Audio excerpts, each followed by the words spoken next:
임상심리학자 김태경입니다.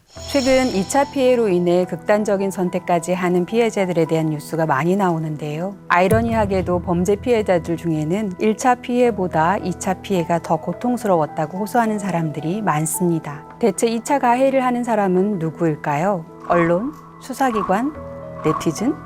대부분 바로 주변 사람입니다. 그 중에는 심지어 친구와 가족도 있습니다. 내 친구나 가족에게 그런 일이 생기면 나는 절대 그렇지 않을 것 같으시죠? 대체 어떤 상황에서 2차 피해가 일어나는지, 왜 1차 피해보다 더 잔혹하고 오랫동안 피해자를 고통스럽게 하는지 지금부터 살펴보도록 하겠습니다.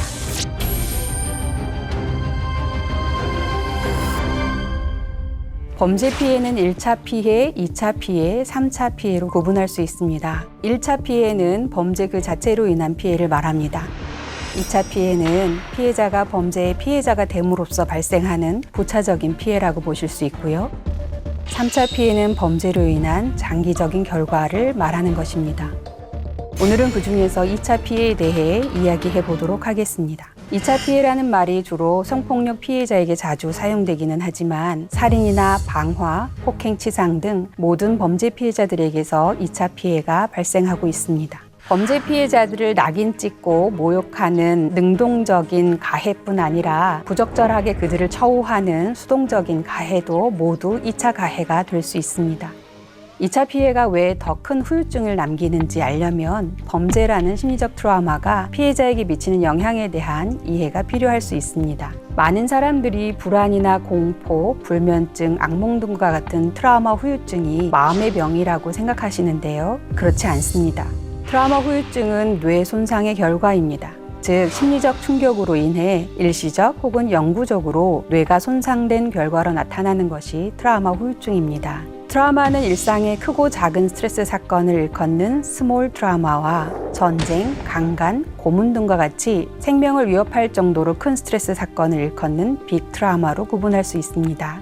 스몰 트라우마도 만성적으로 지속되는 경우 우리의 뇌 발달과 기능을 방해하는데요. 빅 트라우마는 한 번만으로도 우리 뇌를 심각하게 손상시킬 수 있습니다. 인간의 뇌는 3단계로 발달한다고 알려져 있는데요. 가장 먼저 발달하는 영역은 생명 유지를 담당하는 뇌간입니다. 파충류에게도 있다고 해서 파충류의 뇌라고도 부릅니다. 다음은 정서와 조절, 그리고 기억을 담당하는 변연계로 포유류의 뇌라고도 합니다. 마지막은 뇌의 가장 바깥쪽을 둘러싸고 있는 대뇌 피질인데요. 이 영역은 합리적이고 이성적인 사고와 언어, 운동 등 고차원적인 기능을 담당하고 영장류의 뇌라고도 합니다. 대뇌 피질의 가장 앞부분은 전두엽이라고 하는데 충동을 조절하고 판단하고 공감하는 활동이 가능하게 하는 영역입니다. 인간을 인간답게 만들어주는 곳입니다. 변연계의 핵심 구조물인 해마는 학습을 담당하고 편도체는 스트레스 상황에 직면했을 때 맞서 싸울 것인지 도망갈 것인지 아니면 얼어붙어 버릴 것인지를 결정합니다. 평소에는 이러한 작용이 합리적이고 이성적인 판단을 가능하게 하는 전두엽과 상호작용합니다. 변연계가 자라를 보고 놀라 소뚜껑을 보고도 깜짝깜짝 놀라는 반응을 보이게 될 때 전두엽이 저건 자라가 아니라 소뚜껑이야 라고 말해주어서 변연계의 오작동을 멈추게 하는 식입니다.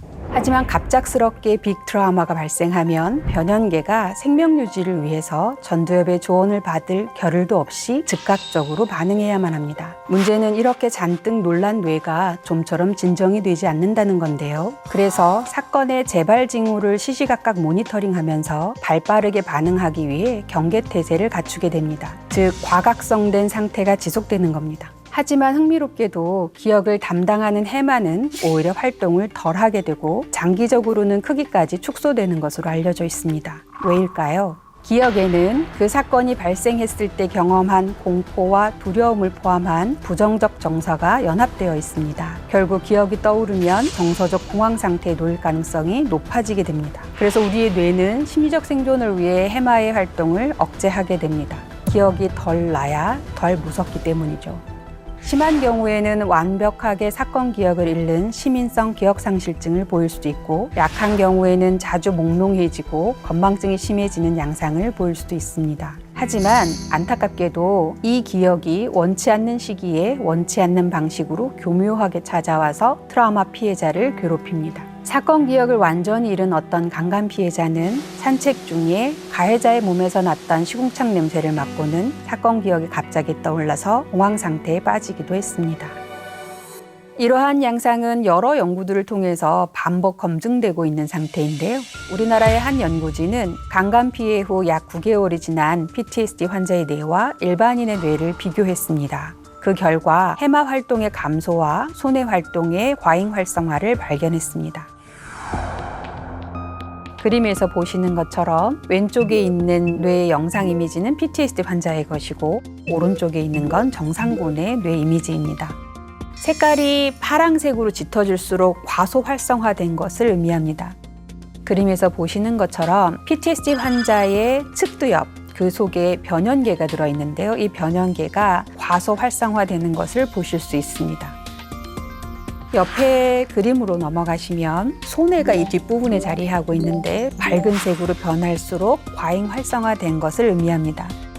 손해가 일반인 집단에 비해서 PTSD 환자 집단에서 과잉 활성화되어 있는 것을 확인하실 수 있습니다.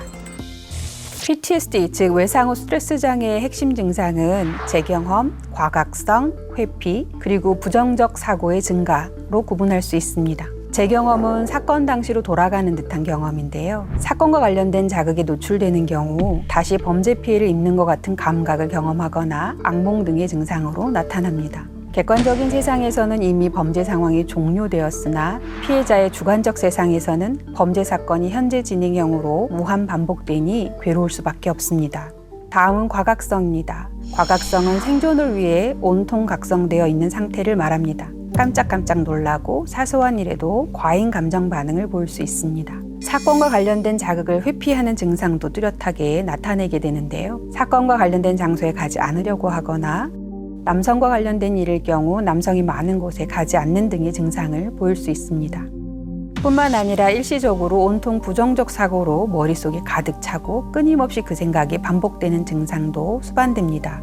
특히 많은 범죄 피해자들이 자신이 피해자가 된 이유를 알고 싶어 하시는데요. 아무리 당신의 잘못이 아닙니다 라고 말해줘도 소용없을 때가 많습니다. 그렇다면 이들은 왜 그렇게 자기 탓을 하는 것일까요?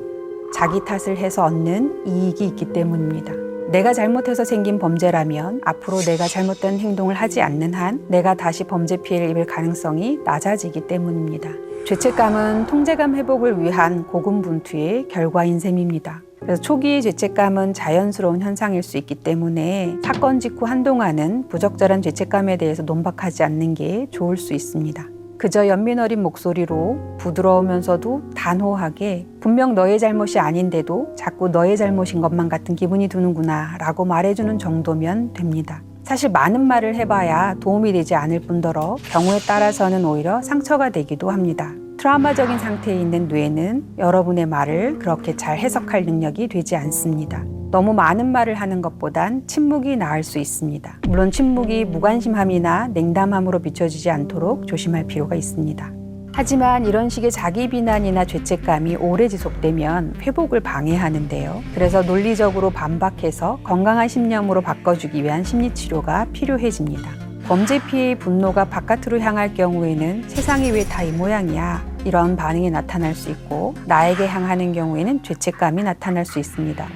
이 분노는 바깥을 향했다, 나를 향했다 하기를 반복합니다. 이러한 현상은 지극히 자연스러운데요. 다만 보통 사람들이 생각하는 것보다 그 진폭이 매우 큽니다. 여기에 더해서 외상 후 스트레스 증상들, 즉 깜빡깜빡하거나 멍해지거나 과민해지는 양상이 더해짐으로써 주변 사람들과 크고 작은 갈등이 생기는 경우가 많고 그 과정에서 2차 가해가 발생하곤 합니다. 범죄 피해의 트라우마에서 벗어날 수 있는 가장 강력한 회복 요인은 주변 사람들의 지지입니다.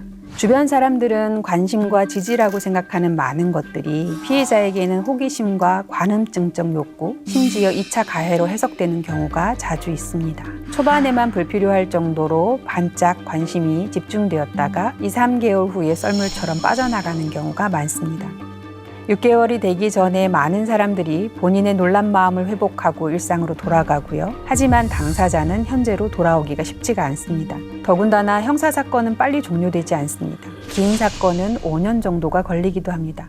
뇌도 아직 회복되지 않은 데다가 형사사법 절차에 계속 연루되는 피해자는 사람들이 기대하는 것보다 회복 속도가 늦을 수밖에 없습니다. 이제 그만 좀 해, 일상으로 돌아와, 그만 좀 징징대. 피해자는 필요로 하지도 않던 관심까지 주던 사람들이 점점 태도가 바뀐다고 지각하게 됩니다. 주변 사람들이 피해자와 똑같이 그 시간 내내 고통스러워해야 할까요? 그렇진 않습니다.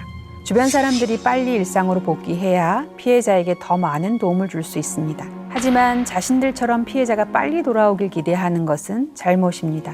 본인들이 일상으로 잘 복귀해서 피해자에게 좀 더 건강한 자극을 주는 것이 최선일 수 있습니다. 범죄 사건에서 범인은 대부분 한 사람입니다. 하지만 2차 가해는 대부분 여러 사람에 의해서 자행됩니다.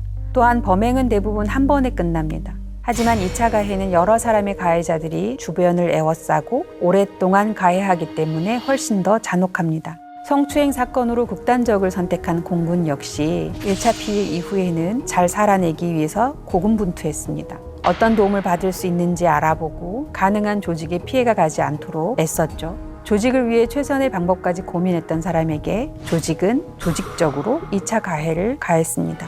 성추행 사건 다음 날 살면서 한 번 겪을 수 있는 일이라며 회유를 시작했습니다. 또 다른 직속 상관은 이중사를 따로 불러 없던 일로 해줄 수는 없겠냐고 말했습니다. 사건이 공식화되면 동료 군인들도 피해를 받는다며 상부에 보고 안 했으면 좋겠다고 이중사를 압박했습니다.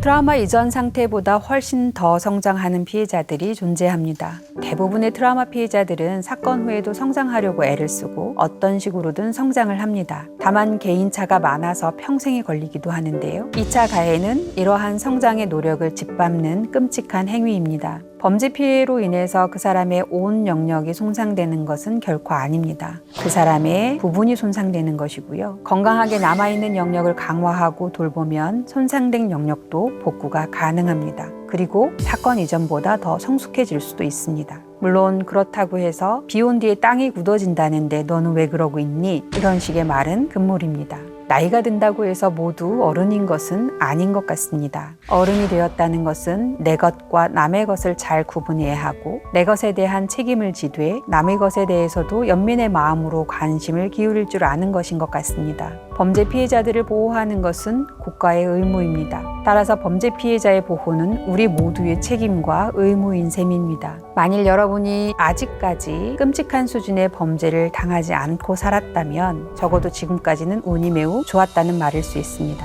범죄는 피해자에 의해서가 아니라 범인이 누군가를 특정해서 범죄를 저지르고자 마음먹는 순간 누구에게나 일어날 수 있습니다. 당신도 언제든 범죄의 피해자가 될 수 있다는 말입니다. 그렇다고 해서 불안을 조장하고자 함은 아닙니다. 다만 믿고 신뢰하고 살되 우리 중 누군가가 범죄 피해를 당하게 되면 피해자를 적극적으로 보살피고 회복을 위해 함께 노력하는 것이 중요하다고 말하고 싶은 것입니다. 현실에서는 범죄 피해자가 되면 사적 보험금은 지급이 되지 않습니다. 회복의 책임이 오롯이 범인에게 있기 때문입니다. 피해자를 돌보고 피해자의 회복과 범죄 예방에 관심을 기울이고 적극적으로 노력하는 방식으로 우리가 지금 보험을 드는 건 어떨까요? 내 시계는 사건이 일어난 그 시각에 멈춰 있어요. 머리는 앞을 향해 가는데 마음은 자꾸 뒤를 돌아보며 그 시간 그 자리에서 떠나오지 못하고 있어요. 죽은 아이를 생각해서라도 힘내서 더 열심히 살라고들 해요. 이제 저는 아이를 잃은 엄마라는 것만으로도 미칠 것처럼 힘든데 열심히 살아야만 한다는 말까지 이게 위로인지 압박인지 통 모르겠어요. 이제 제가 열심히 살지 않으면 모정이 부족한 사람이라고 비난하겠죠.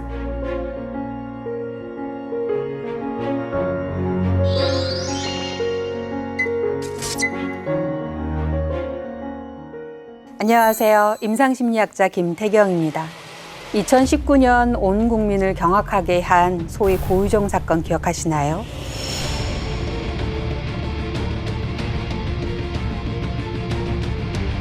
이 사건의 가해자는 어떻게 됐을까요? 어떤 처벌을 받았는지 정확하게는 모르시더라도 다들 짐작은 하실 것 같습니다. 현재 무기징역형을 선고받고 복역 중인데요. 그런데 그 사건으로 가족을 잃은 유가족은 어떻게 지내고 있을까요? 알고 있는 분 혹은 알고 싶은 분이 있으신가요? 왜 우리는 범죄의 잔혹성만 기억하고 피해자의 가족은 잊고 싶어 할까요? 오늘은 우리가 외면해온 살인사건 유가족의 삶을 이야기해 보려고 합니다.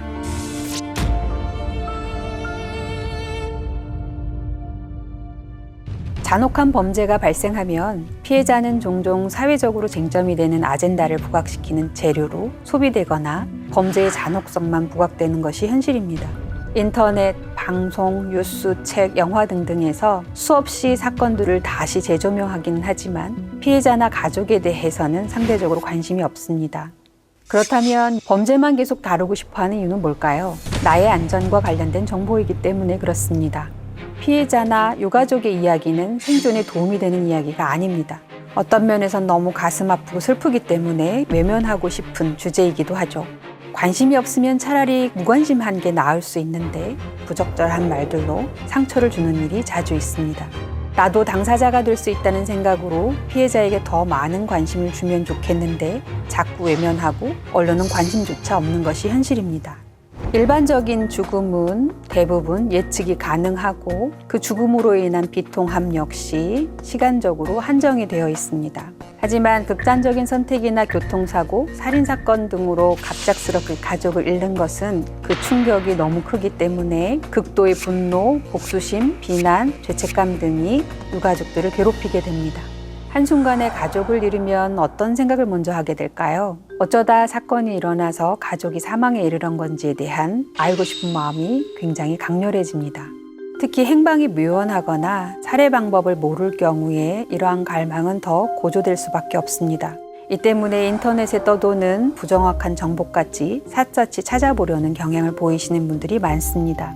하지만 안타깝게도 수사기관은 유가족에게 사건과 관련된 정보를 많이 주지 않습니다. 수사 초반에 유가족이 참고인, 심지어 피의자로 조사를 받게 되는 경우도 있는데요. 이때 조사자들은 일부러 떠보느라 잘못된 질문을 많이 하게 됩니다. 이를 알 바 없는 유가족들은 그 모두를 사실로 이해하고 기억해 두었다가 나름의 시나리오를 쓰는 경우가 많습니다. 뿐만 아니라 범죄가 벌어진 피투성이 집안, 누가 치울까요?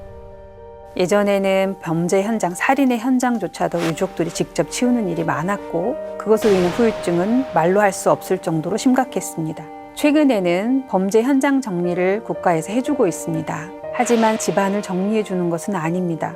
여전히 난장판 집안, 그걸 눈으로 보는 가족은 어떨까요? 어디에서 돌아가신 분이 칼을 맞고 어디에서 쓰러지고 이런 것들을 흔적을 통해서 머릿속으로 그리게 됩니다. 수사관에게 들은 정보, 현장에서 본인이 직접 보신 것들, 그리고 떠도는 말 등등을 모두 조합해서 스스로 시나리오를 만드는 경우가 많고 이런 식으로 재구성된 범죄는 유가족의 머릿속에서 반복해서 재생됩니다.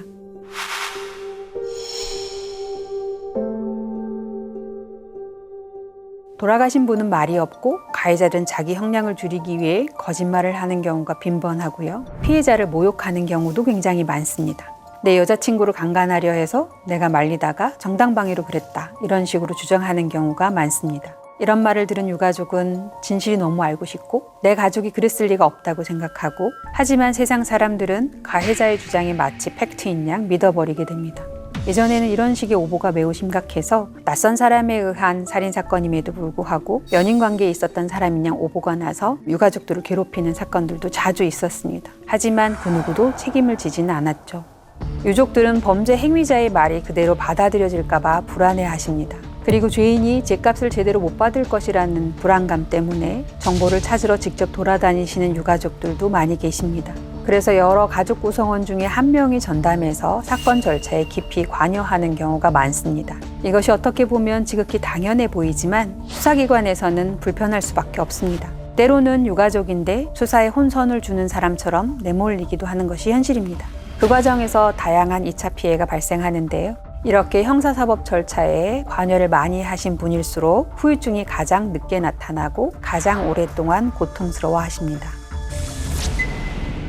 살인사건 유가족을 지원하는 과정에서 굉장히 안타까웠던 지점 중에 하나가 다른 가족이 힘들어질까 봐 자신의 슬픔을 서로에게 말하지 못하곤 합니다. 그렇기 때문에 대부분 연대 형성이 되지 않고 소통을 아예 포기하는 경우도 있습니다. 또 다른 한편으로는 애도의 방식이 가족 구성마다 달라서 서로를 이해하지 못하는 경우도 자주 발견됩니다.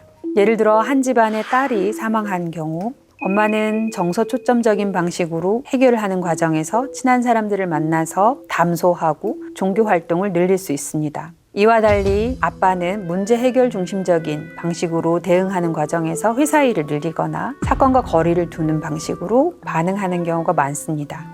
동생은 누나의 역할을 자기가 해야만 할 것 같고 부모 사이에서 눈치를 보게 되죠. 뿐만 아니라 부모는 남은 아이에게 더 집착하게 되는데요. 이 아이도 위험해질까 봐 걱정돼서 자꾸 행동을 통제하게 됩니다.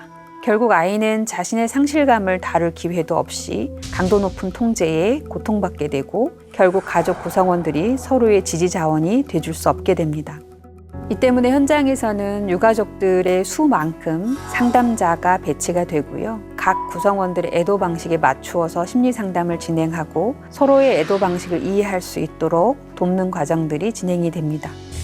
살인사건의 경우 범인이 악의적인 마음을 먹어서 살해한 것임에도 불구하고 권선징악이라는 본능적인 생각을 하게 됩니다. 피해자 가족에게 어쩌다 이렇게 됐어 라는 말을 많이 하시는데요. 유가족의 귀에 그러한 말은 피해자가 무슨 짓을 했길래 라는 말로 들릴 수도 있습니다. 이러한 이유 때문에 유가족들의 대부분이 자신이 살인사건의 유가족임을 외부에 이야기하지 않습니다.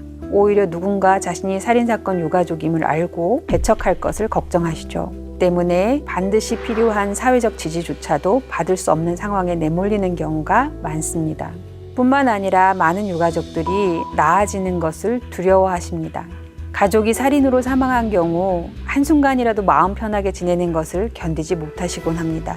심리 상담조차 내 마음이 편안해지려는 작업으로 인식하시기 때문에 상담을 거부하는 경우도 많습니다. 스스로 더 벌을 받고 더 고통스러워도 마땅하다고 생각하시기 때문입니다. 심리 상담에 오시더라도 자신이 나아질까 봐 노심초사하십니다. 그럼에도 불구하고 시간이 지나면 나아지게끔 되어 있는 것이 인간인 것 같습니다. 그런데 이렇게 나아지는 모습에 대해서 주변에서 눈치를 채고 그래도 살만해졌네, 좀 나아져서 다행이야 라고 말을 하는 경우가 많은데요. 이것이 유가족들에게 엄청난 상처가 되곤 합니다. 이런 이유로 심리상담 과정에서 저희들은 나아졌다는 표현이 아니라 견딜만 해졌다라는 말을 사용하곤 합니다. 그리고 죽음을 간접적으로 갑자기 겪은 것이라서 죽음에 대한 공포가 커지기도 합니다. 자식이 죽으면 빨리 따라가서 사후세계에서 아이를 돌봐줘야 한다는 의무감이 생기는 반면 죽음에 대한 공포도 증가되어서 굉장히 양가적인 상태에 놓이게 됩니다. 그렇다면 유가족은 언제쯤 평범한 삶으로 돌아올 수 있을까요? 전반적으로 머릿속에서 가족이 돌아가셨다고 인식하는 데만 1년 가까운 시간이 걸립니다. 사건이 발생했다는 것을 인정하는 것, 즉 살인사건으로 가족을 잃었다는 인지적 확실성이 담보되어야만 심적 회복이 시작될 수 있습니다. 그렇지 않은 경우 유가족들은 어딘가에 고인이 살아있을 것이란 미련을 버리지 못합니다. 이러한 이유로 시신을 보는 것이 매우 중요합니다. 손상이 매우 심한 경우에 부분을 가리고 온전한 부분만이라도 볼 수 있도록 해주는 것이 도움이 됩니다. 물론 보지 않겠다는 결정도 존중되어야 합니다. 놀란 뇌가 회복하는데 평균 3년에서 길면 5년 혹은 그 이상의 시간이 걸리는 것 같습니다. 그럼에도 불구하고 주변에선 1년 정도가 지나면 배우자를 잃은 분에게 재혼을 언급하고 자녀를 잃은 분에게 다른 아이를 낳아서 키우다 보면 나아질 거라고 이야기를 합니다. 유가족들이 스스로 이런 생각을 하는 건 회복의 촉진 요소가 될 수 있습니다. 하지만 주변인에게 듣는 이러한 말들은 고통을 심화시키는 것밖에 되지 않습니다. 뿐만 아니라 사건에 대해서 아시는 분들은 빨리 기운내라고 재촉을 하시지만 막상 유가족들이 기운난 모습을 보게 되면 자식을 잡아먹고 웃는다 비난하시는 경우가 많습니다. 유가족 입장에서는 이러지도 저러지도 못하게 하는 이중덫이 걸리는 셈이죠. 우리 사회는 성폭력 피해자뿐 아니라 살인사건 유가족에게도 피해자 다음을 많이 요구하고 있습니다. 이런 이유로 사건을 모르는 사람 앞에서는 억지로 웃는 척해야 하고 사건에 대해서 아는 사람들 앞에서는 웃는 모습을 보여주지 않기 위해 고군분투하시는 유족들이 계십니다.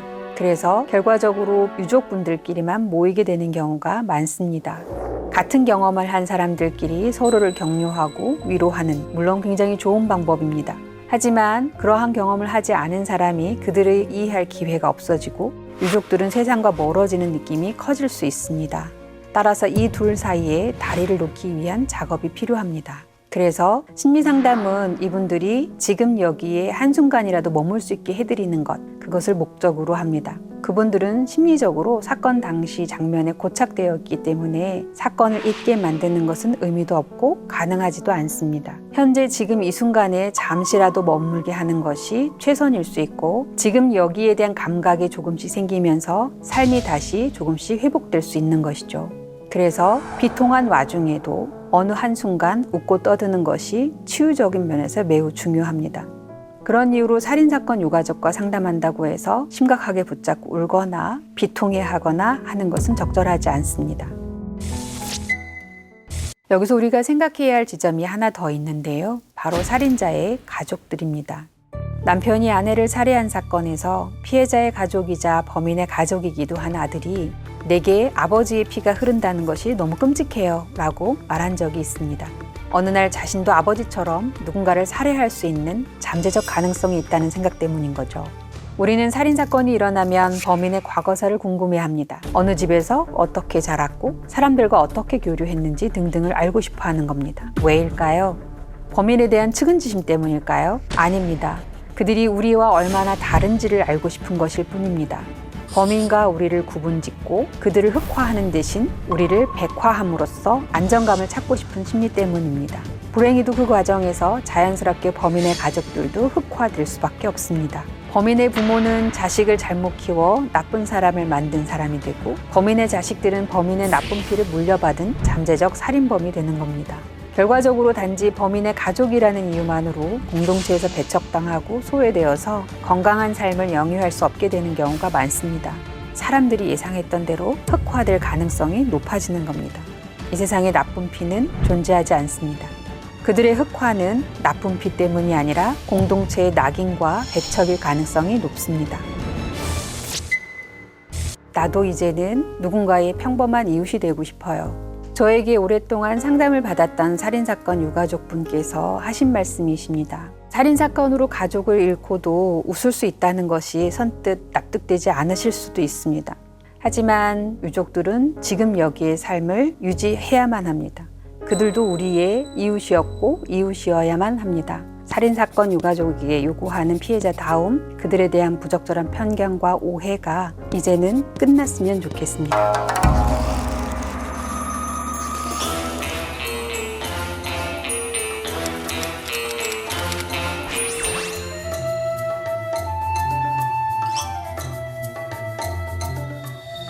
아이가 울면서 아저씨가 어두운 곳으로 데려가 몹쓸 짓을 했다.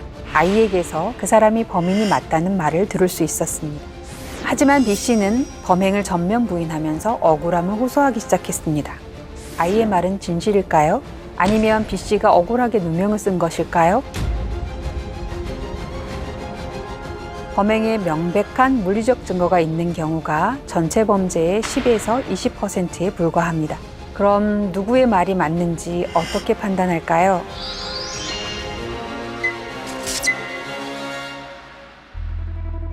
제가 심리학자이기 때문에 사람들에게 가장 많이 듣는 질문이 뭘까요? 혹시 눈빛만 봐도 무슨 생각하는지 딱 감이 오시나요? 이런 질문을 정말 많이 받게 됩니다. 제가 독심술이라도 한다고 생각하시는 분들이 제법 많으신데요. 고백을 하자면 제 마음을 저도 잘 모릅니다. 그런 제가 무슨 수로 다른 분들의 마음을 읽겠습니까? 심지어 범죄가 발생했을 때 가해자와 피해자가 하는 말이 진짜인지 가짜인지 어떻게 알 수 있을까요? 지금부터 범죄 사건에서 진실과 거짓을 가려내는 방법에 대해서 말씀드려 보도록 하겠습니다.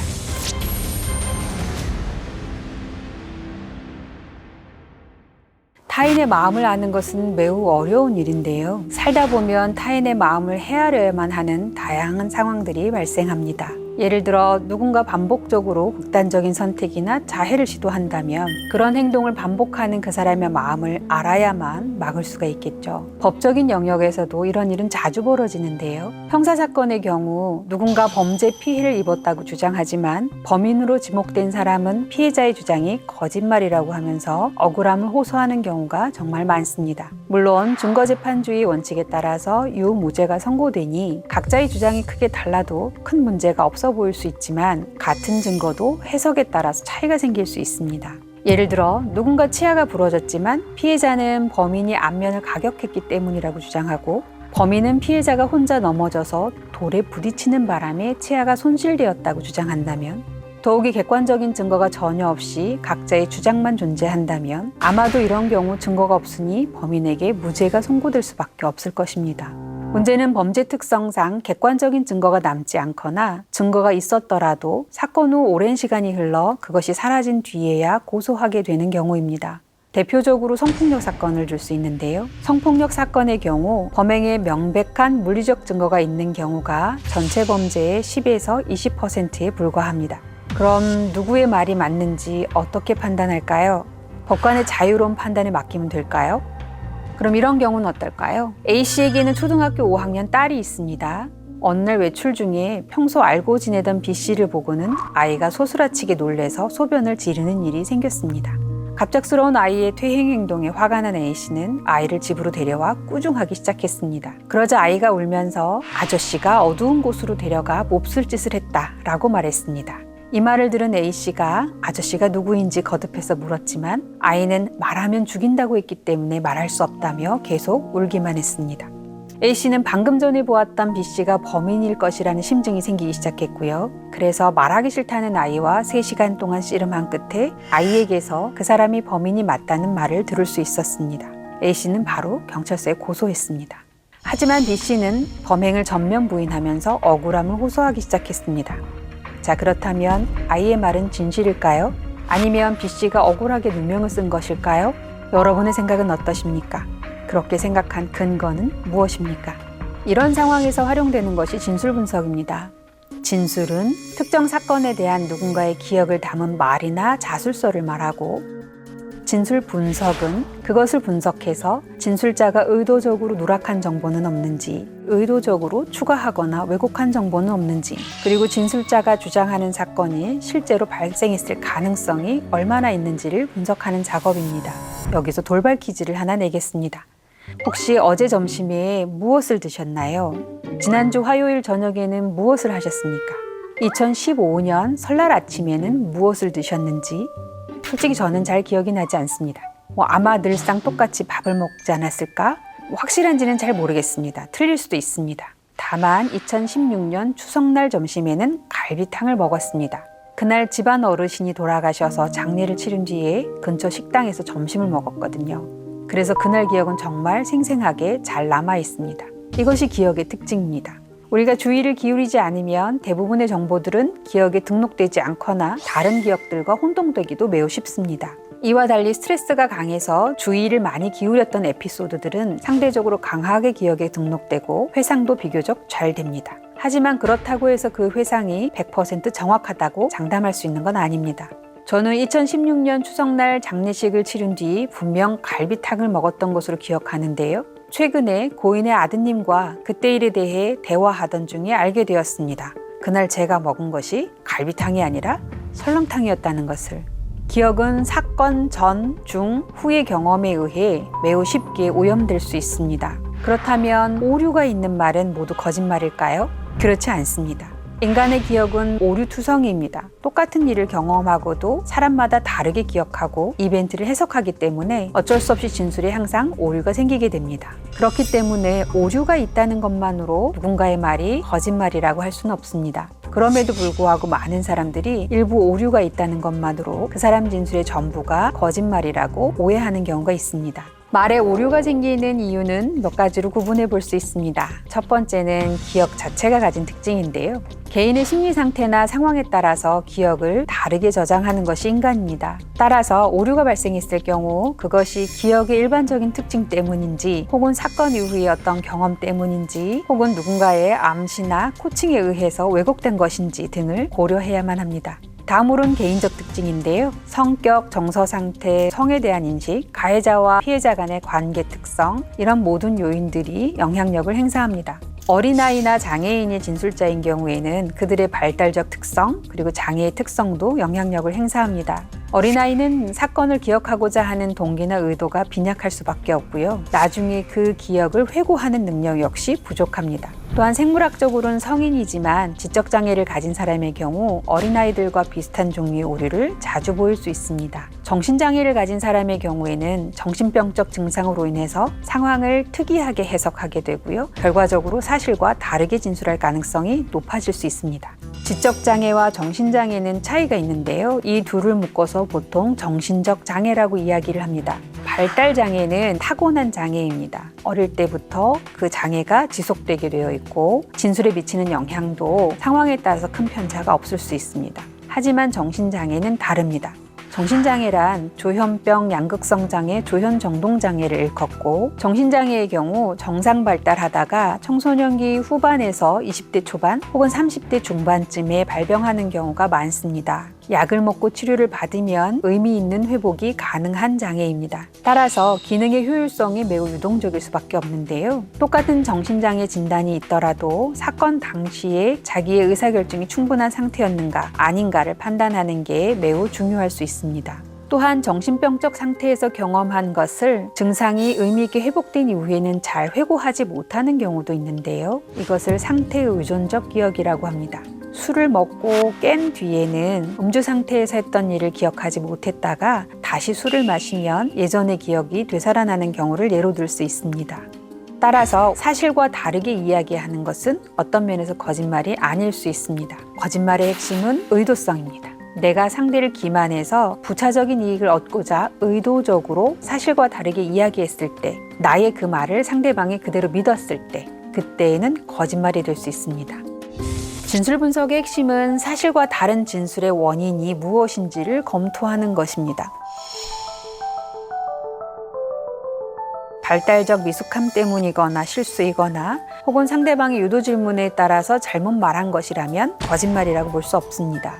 예를 들어 볼까요? 3년 전에 피해자가 경찰에서 조사받을 때 사건 발생 장소에 맥주가 3병 있었다고 이야기했는데 오늘 저를 만나서 면담할 때는 5병이 있었다고 이야기합니다. 왜 달라졌을까요? 분석가로서 저는 달라진 이유를 찾기 위해서 가설을 세우게 됩니다. 첫 번째 가설은 사건 후에 경과된 시간의 양과 질로 인한 오류인가? 두 번째 가설은 3년 전 진술이 조사자에 의해 잘못 유도된 것인가?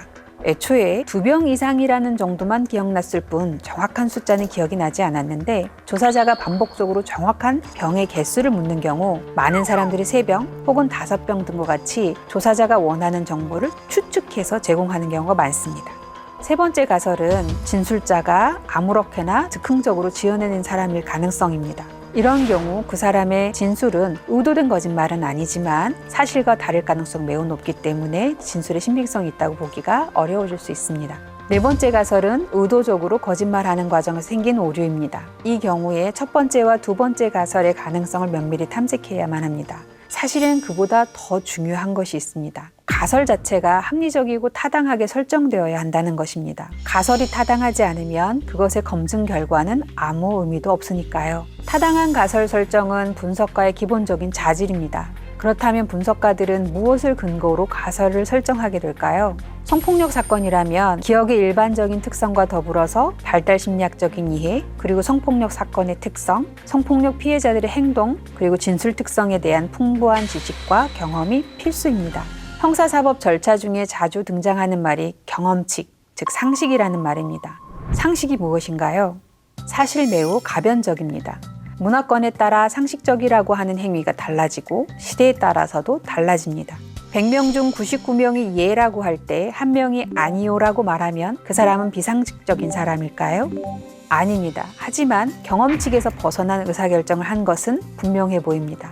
진술 분석에서도 경험칙은 의미 있고 가치 있을 수 있습니다. 하지만 일반인들에 비해 훨씬 포괄적인 수준에서의 상식을 적용해야만 합니다. 100명 중 단 한 명, 심지어 1000명 중 단 한 사람이라도 진술자와 같은 방식으로 의사결정할 가능성이 있다면 진술의 신빙성을 배척할 수는 없습니다. 진술 분석가가 자신의 상식을 근거로 진술자의 언행의 상식성을 판단하고 그것을 토대로 진술의 신빙성에 대한 최종 결론을 도출하면 매우 위험해질 수밖에 없습니다.